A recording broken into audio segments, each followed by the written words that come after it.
Hello students, I am Sanat Kumar Mukherjee और आज हम लोग क्लास 10 का फर्स्ट फ्लाइट का chapter number 1 a letter to God इसका समरी को थोड़ा सा स्टडी करेंगे। तो ये कहानी शुरू होती है एक चित्रण से, एक डिस्क्रिप्शन से जो एक किसान के घर के बारे में है। इस कहानी का जो मेन कैरेक्टर है, जो प्रोटेगोनिस्ट है, उसका नाम है लेंचो।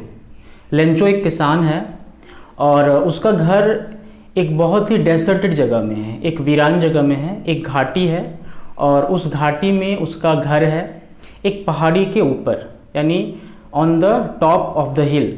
पहाड़ी के ऊपर उसका घर है जो कि अकेला घर है, आसपास में कोई घर नहीं है। लेंचो एक फार्मर है, वो खेती बाड़ी करता है और उसे यह उम्मीद है कि बहुत अच्छी बारिश होगी जिससे जो फसल उसने खेत में तैयार की हुई है उस बारिश से उसका फसल पक जाएगा और फिर उस फसल को बेचकर वह एक अच्छा खासा मुनाफा कमा लेगा। तो कहानी में जो चीज़ हमें समझाई गई है वो है कि किसान जो है लेंचो, वह किस तरह से जो प्रॉब्लम्स उसके लाइफ में आते हैं, जो कि किसान को जनरली आते हैं, उसको वह हैंडल करता है। तो आइए इस कहानी को देखते हैं कि ये कहानी किस तरह से आगे बढ़ती है। Lencho is a farmer who intends to have very good harvest. लेकिन होता क्या है कि एक बार जब वह अपने खेतों में खड़ा होता है और वह आसमान की ओर टकटकी लगाकर देखता है, उसे बारिश की उम्मीद है। ठीक है, तो बारिश जो है वो उम्मीद उसकी पत्नी को भी है, सभी को है। बारिश शुरू होती है, बारिश होती है और उस बारिश से लेंचो काफ़ी खुश होता है। जब वो देखता है कि बारिश हो रही है तो काफ़ी खुश हो जाता है। एज़ यूजुअल जैसा एक किसान बारिश को देखकर खुश होता है, वह भी काफ़ी खुश हो जाता है। धीरे धीरे क्या होता है कि ये बारिश जो है वो अपने शक्ल बदलने लगता है। It is changing its appearance by and by. तो होता ये है कि हवाएं चलनी शुरू हो जाती हैं, एक बहुत ही स्ट्रॉन्ग विंड जो है वो बहना शुरू हो जाता है और इस स्टॉर्म में बारिश आंधी के साथ साथ बहुत ही भयानक रूप ले लेती है। ओलों का गिरना शुरू हो जाता है, हेल स्टोन, जो हेल स्टोन्स हैं उनका गिरना शुरू हो जाता है। तो शुरू में क्या होता है कि हेल स्टोन्स जो गिरते हैं वो उनके जो साइज है वो काफ़ी छोटा होता है। तो फिर जो लेंचो के बच्चे हैं वो बाहर जाते हैं, लेंचो भी बाहर जाता है, अपने घर से निकलता है और वह बारिश को महसूस करता है, उसे बहुत अच्छा लगता है। लेकिन जब ओलों का गिरना शुरू हो जाता है, हेल स्टोन यानी ओले, हिंदी में हम इसको कहते हैं ओले। तो ये ओले क्या हैं? ये एक्चुअली आइस के टुकड़े हैं, बर्फ़ के टुकड़े हैं और जो बारिश के साथ साथ गिरते हैं। जब ये बहुत तेज़ी से गिरते हैं तो ये फिर बहुत नुकसान कर सकते हैं, फसल को काफ़ी नुकसान कर सकते हैं। तो जब बारिश के बाद ओलों का गिरना शुरू होता है तो लेंचो काफ़ी परेशान होता है और वो कहता है कि मुझे उम्मीद है कि यह जो बारिश है वो धीरे धीरे रुक जाएगी। लेकिन बारिश नहीं रुकती है, बल्कि वो काफ़ी तेज़ी से होती रहती है। तो उससे क्या होता है कि चारों तरफ जो खेत हैं, जो लेंचो के खेत हैं, उन सभी खेतों में वो खेत ओलों से कवर्ड हो जाते हैं। चारों तरफ हेल स्टोन्स जो हैं फसल को तबाह कर देती है और इससे लेंचो काफ़ी दुखी हो जाता है। लेंचो का परिवार वो भी काफ़ी दुखी हो जाता है, सभी बहुत दुखी हो जाते हैं। लेंचो कहता है कि जो फसल नष्ट हो गई है ये तो ऐसा है कि अगर टिड्डियों का दल भी फसल पे हमला करता है तो इतना नुकसान नहीं होता है, लेकिन हेल्स की वजह से काफ़ी नुकसान हुआ है फसल को। अब यहाँ पर लेंचो जो है वो काफ़ी डिसअपॉइंटेड है। वो अपने परिवार से कहता है कि इस वर्ष हमें खाने के लिए कुछ नहीं मिलेगा, हमें खाने को अनाज नहीं मिलेगा क्योंकि हमारी सारी फसल नष्ट हो गई है। परिवार दुखी हो जाता है। लेंचो सोचता रहता है कि अब वो क्या करेगा, कैसे वो अपने परिवार का भरण पोषण करेगा, उन्हें खिलाएगा क्या।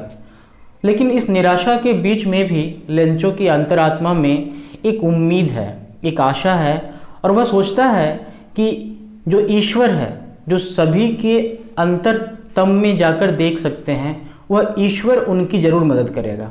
लेंचो को ईश्वर पे बहुत भरोसा होता है। He believes in God a lot, बहुत भरोसा करता है वह ईश्वर पर। तो इसलिए लेंचो सोचता है कि क्यों न ईश्वर से मदद मांगी जाए, क्योंकि मदद की जो सारी उम्मीद है वो तो ख़त्म हो गई है, कहीं किसी से भी मदद की कोई उम्मीद नज़र नहीं आती। तो लेंचो को लगता है अब एकमात्र ईश्वर ही है जो उनकी मदद कर सकते हैं। तो लेंचो यह तय करता है कि वह ईश्वर से मदद मांगेगा।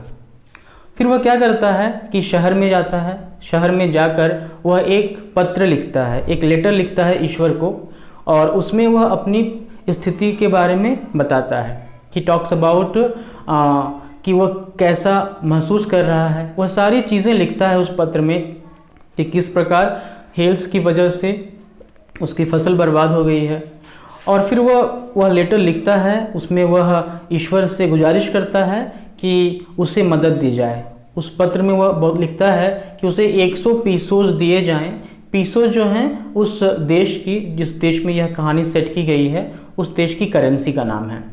तो वह ईश्वर से कहता है कि 100 पीसोस जो हैं उसकी मदद हमें चाहिए, आप मुझे इतने पीसोस भेज दें।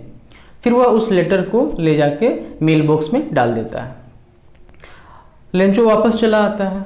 अब पोस्ट ऑफिस का जो डाकिया होता है, जो पोस्टमैन होता है, वह जब उस लेटर को निकालता है मेल बॉक्स से, तो जब वह उस एड्रेस को देखता है जो लेंचो ने लिखा था, लेंचो ने सिर्फ लिखा था टू गॉड। जो एड्रेस होता है एनवेलप के ऊपर, उसमें उसने लिखा था टू गॉड। तो डाकिया को बहुत अजीब लगता है, और अपने पूरे जीवन में उसने कभी भी यह एड्रेस देखा नहीं था, तो उसे अजीब भी लगता है और उसे हंसी भी आती है। तो वह उस पत्र को लेकर जाता है पोस्ट मास्टर के पास। फिर पोस्ट मास्टर जब उस पत्र को देखते हैं तो उन्हें भी बहुत हंसी आती है। जाहिर सी बात है कि एक आदमी ईश्वर को पत्र लिख रहा है, तो यह उन्हें काफ़ी हास्यास्पद लगता है। लेकिन एक क्षण के पश्चात ही अचानक पोस्ट मास्टर काफ़ी गंभीर हो जाते हैं, वो बहुत सीरियस हो जाते हैं। कारण ये है कि पोस्ट मास्टर को लगता है कि यह विषय हंसने का नहीं है।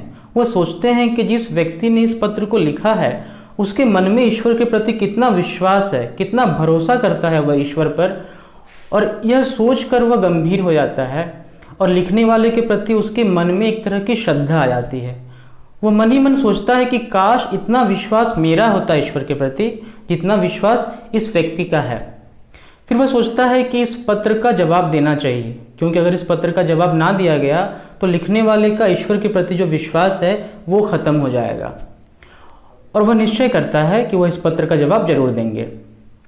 लेकिन जब वह पत्र को खोलता है और फिर पत्र को पढ़ के देखता है, तब उसे समझ में आता है कि इस पत्र का जवाब देने के लिए गुडविल, इंक और पेपर के अलावा भी कुछ और देने की आवश्यकता पड़ेगी। यानी लेंचो ने उसमें पैसे मांगे हुए हैं, 100 पीसोस लेंचो को चाहिए।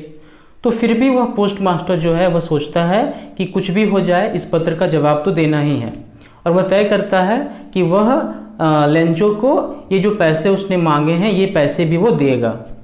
फिर वो अपने कर्मचारियों से, जो पोस्ट ऑफिस में काम करने वाले कर्मचारी हैं, उनसे वह पैसे मांगता है इस अच्छे कॉज के लिए। उनसे वह अपील करता है कि आप भी कुछ पैसे इसमें दीजिए, और फिर वह अपने वेतन का एक हिस्सा उसमें देता है। अपने मित्रों से भी कहता है कुछ पैसे देने के लिए, और इस प्रकार मिला जुला कर वह पैसे इकट्ठे कर लेता है। हालांकि 100 पीसोस की रकम बड़ी रकम है और यह पूरी रकम वो इकट्ठी नहीं कर पाता है, लेकिन फिर भी एक रीज़नेबल अमाउंट वह इकट्ठा कर लेता है। और फिर वह क्या करता है कि एक एनवलप में उसको रख के और सिग्नेचर करके, वो सिग्नेचर में सिर्फ लिखता है गॉड, ताकि पत्र पाने वाले को यह लगे कि ये गॉड की तरफ से आया हुआ पत्र है। और फिर वह जाकर उसको लेंचो को देने के लिए उसको प्रेजेंट करता है। लेंचो जब आता है अपने पत्र का जवाब लेने के लिए, लेंचो को तो पूरा यकीन है कि उसने ईश्वर से कहा है तो ईश्वर जरूर उसके पत्र का जवाब देंगे और उसे पैसा भी देंगे। तो लेंचो आता है वापस पोस्ट ऑफिस में, और फिर वहाँ जब वो आता है तो पोस्ट मास्टर जो है वो उस लेटर को लेंचो तक पहुँचाना सुनिश्चित करते हैं। जो पोस्टमैन होता है वह लेंचो को वह पत्र देता है।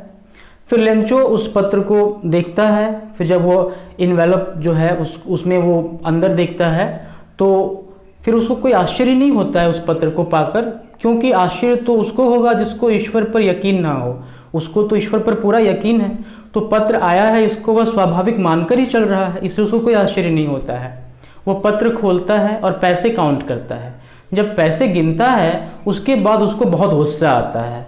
ठीक है, तो गुस्सा क्यों आता है? क्योंकि उसने 100 पीसोस मांगे थे जबकि उसमें 70 पीसोस हैं। तो फिर लेंचो एक पेपर मांगता है और फिर वो एक दूसरा पत्र लिखना शुरू कर देता है। उस पत्र में वो ये लिखता है कि ईश्वर, आपने मुझे जो पैसे भिजवाए हैं वो सारे के सारे पैसे मुझे नहीं मिले, तो बाकी के जो पैसे हैं वो आप मुझे भिजवा दें, लेकिन इस बार आप पोस्ट के माध्यम से ये पैसे मुझे मत भिजवाना, क्योंकि ये जो पोस्ट ऑफिस के कर्मचारी हैं ये सभी जो हैं बहुत बेईमान हैं। उन्हें वो कहता है बंच ऑफ क्रुक्स, यानी ये बेईमानों का समूह है पूरा का पूरा पोस्ट ऑफिस, इसलिए आप पोस्ट के माध्यम से, डाक के माध्यम से मुझे पैसे मत भिजवाना, किसी और माध्यम से पैसे भिजवा देना। और फिर वह पत्र को ले जाकर मेल बॉक्स में डाल देता है। तो उसके बाद जो है पोस्ट मास्टर स्वयं उस पत्र को निकालते हैं और पढ़ते हैं, और फिर वो जो बात पत्र में लिखी होती है उसको वो पढ़ते हैं।